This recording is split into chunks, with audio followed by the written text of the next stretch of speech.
Hello everyone, welcome back to my channel RJ the storyteller. आज के इस episode में हम आपको बताएंगे कि श्राद्ध का हमारे जीवन में क्या महत्व होता है, मृत्यु के बाद आत्मा का क्या होता है, हमारे पितृ कौन है और कहाँ रहते हैं। महाभारत के अनुसार कर्ण की मृत्यु हो जाने के बाद जब उनकी आत्मा स्वर्ग में पहुंची तो उन्हें बहुत सारा सोना दिया गया। कर्ण ने इंद्रदेव से पूछा कि उन्हें भोजन की जगह सोना क्यों दिया गया। तब इंद्र ने कर्ण को बताया कि उसने अपने जीवित रहते हुए पूरा जीवन सोना दान किया, लेकिन कभी अपने पूर्वजों को खाना नहीं दान किया।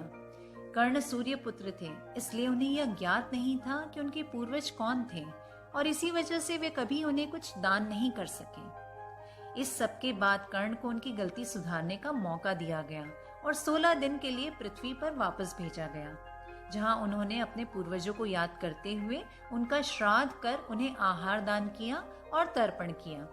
इन्हीं 16 दिन की अवधि को पितृपक्ष कहा गया है, जो भाद्रपद पूर्णिमा यानी गणेश विसर्जन के ठीक बाद शुरू होकर अश्विन कृष्ण पक्ष अमावस्या पर खत्म होता है। हिंदू धर्म में माता पिता की सेवा को सबसे बड़ी पूजा माना गया है।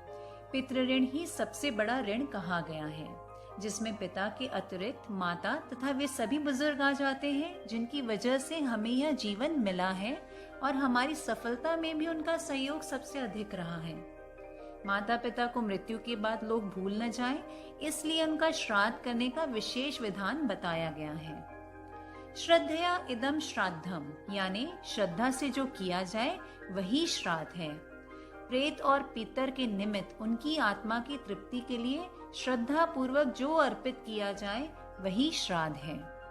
बहुत से लोग आत्मा में विश्वास नहीं करते और श्राद्ध जैसे कार्यों को केवल अंधविश्वास मानते हैं, मगर गीता में कृष्ण भगवान ने कहा है कि मानव शरीर में एक ऐसा तत्व है जो अजर है और अमर है, जिसे हम आत्मा कहते हैं। आत्मा एक ऊर्जा है जो नष्ट नहीं हो सकती, केवल उसका रूप बदलता है। और अब तो साइंस भी ये मानती है कि आत्मा होती है। मरने के बाद आत्मा के साथ क्या होता है ये तो किसी ने न देखा न किसी को पता है, परंतु हमारे पुराणों में इसका विस्तार पूर्वक वर्णन मिलता है। हर मनुष्य जीना चाहता है और उसकी जीवन में अनन्य इच्छाएं होती हैं। काल किसी को बताकर नहीं आता और इनमें से कुछ इच्छाएं मनुष्य की अधूरी रह जाती हैं।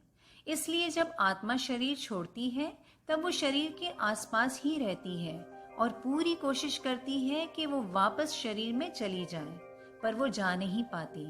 वो अपनों को दुखी देख खुद भी दुखी होती है, क्योंकि भले ही शरीर छूटा है पर चित्त की वृत्तियां तो उसके साथ ही होती हैं।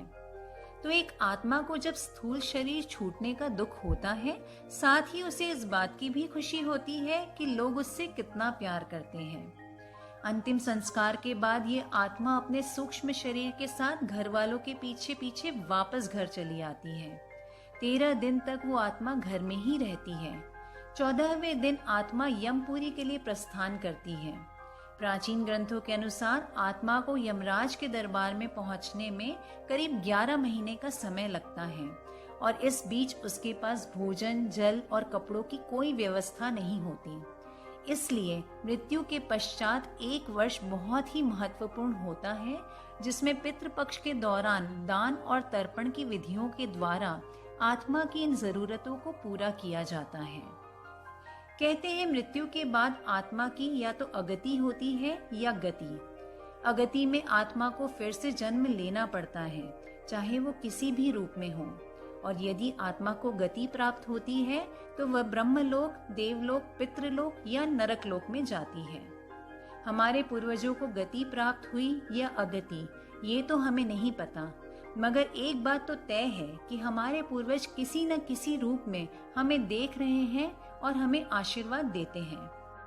हमारे पूर्वजों का हमारे जीवन में बहुत ही बड़ा योगदान है, क्योंकि अगर आज हम इस दुनिया में हैं तो वो हमारे पूर्वजों की वजह से हैं। अगर हम अपनी एक फैमिली ट्री बनाएं तो हमें पता चलेगा कि कितने पूर्वजों की वजह से आज हम इस धरती पर हैं। मैथमेटिकली अगर हम 8 जनरेशन या पीढ़ियां पीछे जाते हैं तो हमारे 256 पूर्वज रहे होंगे, और अगर 12 जनरेशन पीछे जाएं तो 4096 पूर्वज रहे होंगे। पर क्योंकि इतने पूर्वजों के बारे में न तो हम जान सकते हैं और न ही इतनों के नाम पर उन्हें श्राद्ध अर्पित कर सकते हैं, इसलिए ग्रंथों में 3 पीढ़ियों तक श्राद्ध करने का विधान बताया गया है। 3 पूर्वज यानी पिता, दादा तथा परदादा को 3 देवताओं के समान माना जाता है। पिता को वसु के समान माना जाता है, रुद्र देवता को दादा के समान माना जाता है और आदित्य देवता को परदादा के समान माना जाता है। श्राद्ध के समय यही अन्य सभी पूर्वजों के प्रतिनिधि यानी रिप्रेजेंटेटिव माने जाते हैं। पुराणों के अनुसार यमराज हर वर्ष श्राद्ध पक्ष में सभी जीवों को मुक्त कर देते हैं, जिससे वह अपने स्वजनों के पास जाकर तर्पण ग्रहण कर सकते हैं। श्राद्ध अथवा पितृपक्ष में व्यक्ति जो भी पितरों के नाम से दान तथा भोजन कराते हैं, उसे पितर सूक्ष्म रूप से ग्रहण करते हैं। ब्राह्मणों को दान देने के अलावा पशु पक्षी जैसे गाय, कौवों और मछलियों को भी भोजन कराया जाता है। प्रैक्टिकली देखें तो हमारा सनातन धर्म जीव दया पर आधारित है। पितृपक्ष के समय बरसाती मौसम होने से सभी तालाब, जलकुंड और नदियां पानी से भरे होते हैं, जिससे मछलियां व अन्य जीवों की पैदावार बढ़ जाती है, जिससे जौ, चावल व तिलों से बने पिंडदान से उनके खाने का प्रबंध होता है। इस समय कोई भी फसल पककर तैयार नहीं होती, जिससे कौवे और अन्य पक्षी खाने की कमी से मरने लगते हैं या भूख से मांसाहार करने लग जाते हैं। श्राद्ध के चलते हम इन सब का पेट भरते हैं। पितृपक्ष को कुछ लोग अशुभ काल भी मानते हैं। श्राद्ध पक्ष को लेकर लोगों में कई धारणाएं बनी हुई हैं। मान्यता है कि इन दिनों कोई नई चीजें खरीदने के लिए मना किया जाता है, क्योंकि इससे पितर नाराज हो जाते हैं और उन वस्तुओं में प्रेत का अंश होता है, जबकि शास्त्रों में कहीं भी इस प्रकार का उल्लेख नहीं मिलता कि श्राद्ध पक्ष में खरीदारी नहीं करनी चाहिए। श्राद्ध पक्ष में पितृगण पृथ्वी पर आते हैं और वह देखते हैं कि उनकी संतान किस स्थिति में है। संतान नई चीजें खरीदती है तो पितरों को खुशी होती है, क्योंकि उन्हें पता चलता है कि उनकी संतान सुखी है। हालांकि पितृपक्ष में नई चीजें खरीदने से इसलिए मना किया जाता है कि व्यक्ति नई चीजों में ध्यान लगाकर पितृ सेवा से विमुख न हो जाए। अपनी खुशियों के साथ पितृ का ध्यान भी करें तो श्राद्ध पक्ष में खरीदारी करने में कोई बुराई नहीं है। अगर पितृपक्ष अशुभ होता तो महालक्ष्मी की पूजा इस पक्ष में नहीं होती। महालक्ष्मी आराधना जो 16 दिन की आराधना है, उसका द्वितीय खंड यानी 8 दिन पितृपक्ष के प्रथम सप्ताह में ही होता है।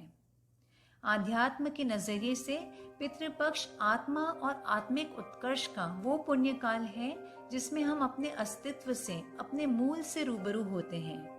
यही वो समय है जब हम अपनी जड़ों से जुड़ते हैं, उसे पहचानने और सम्मान देने की एक कोशिश करते हैं।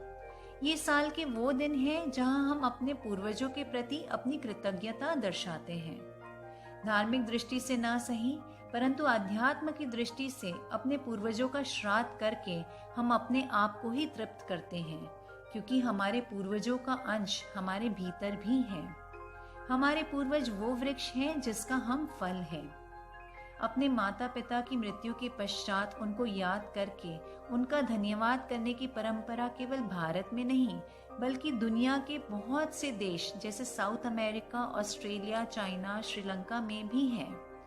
जैसे हम चाहते हैं कि आने वाली पीढ़ी हमें याद रखे, उसी तरह हमें भी अपनी पुरानी पीढ़ियों को याद करके उनका आशीर्वाद जरूर लेना चाहिए।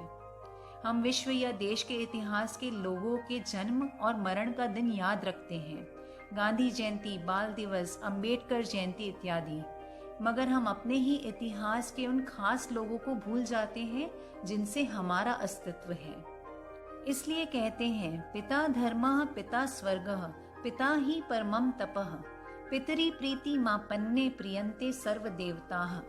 अर्थात पिता धर्म है, पिता स्वर्ग है और पिता ही सबसे श्रेष्ठ तप है। पिता के प्रसन्न हो जाने पर संपूर्ण देवता प्रसन्न हो जाते हैं। हरिओम तत्सत।